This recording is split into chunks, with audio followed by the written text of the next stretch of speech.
اور جتنے شہداء بدر کم و بیش 14 کے قریب صحابہ کرام رضوان اللہ علیہم مجمعین جنہوں نے جام شہادت نوش کیا، بڑے بڑے صوفیاء اور اولیاء کرام فرماتے ہیں لوگوں تمہارا کوئی کام پھنسا ہو نا، کام نہ ہوتا ہو، ان 14 شہیدوں کے نام اپنے سامنے رکھ کے رب کی بارگاہ میں جو دعا کرو اللہ سونا قبول فرما لے گا۔ ہم دیکھیں ان لوگوں میں سب سے پہلے شہید حضرت سیدنا مہجا بن صالح ہیں، دوسرے حضرت سیدنا ابو عبیدہ بن الحارث ہیں، تیسرے حضرت سیدنا عمیر بن ابی وقاص، چوتھے سیدنا عاقل بن ابی بکیر، پانچویں سیدنا ذو الشمالین عمیر، حضرت سیدنا صفوان بن بیضہ، یہ مہاجرین صحابہ تھے۔ انصار صحابہ میں حضرت سیدنا عوف بن افرا، حضرت سیدنا محمد بن افرا، حضرت سیدنا حارث بن سراقہ، حضرت سیدنا یزید بن حارث، حضرت سیدنا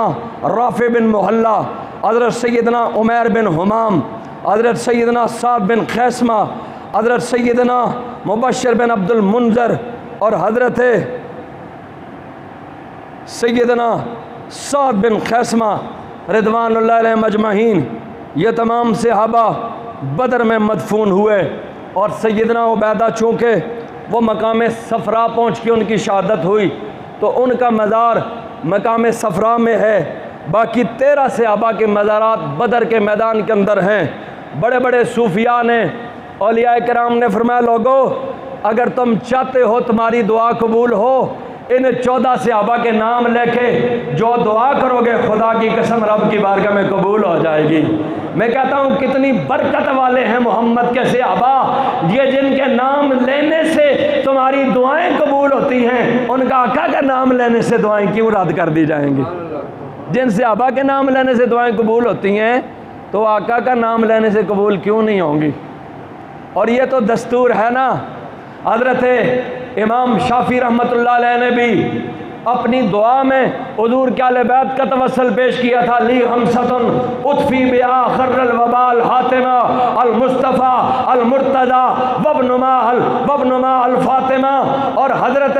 شیخ سعدی جیسی ہستی نے بھی دنیا کو یہی سبق دیا تھا کہ الہی بحق کے بنی فاطمہ کہ بر قول ایماں کنی حاتمہ، اگر دعوت مرد کنی بر قبول منو دست دامان آل رسول۔